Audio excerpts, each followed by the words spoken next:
Hello প্রিয় দর্শকবৃন্দ, আপনারা দেখতে পাচ্ছেন এক ভাই খেয়াও জাল নিয়ে এখানে ইসামতি নদীতে মাছ ধরার জন্য এখন খেয়াও ফেলাবে। ইতিমধ্যে খেয়াও জাল ফেলানো হয়ে গেছে।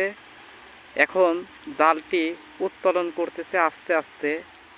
আপনারা দেখতে থাকুন।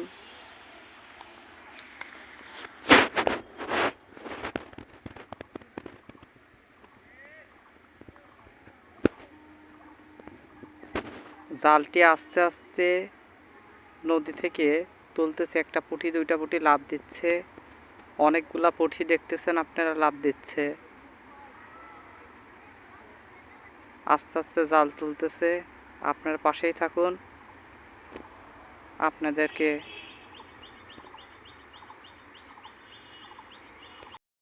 সূক্ষ্মভাবে জাল তোলা হচ্ছে, দেখতে থাকুন।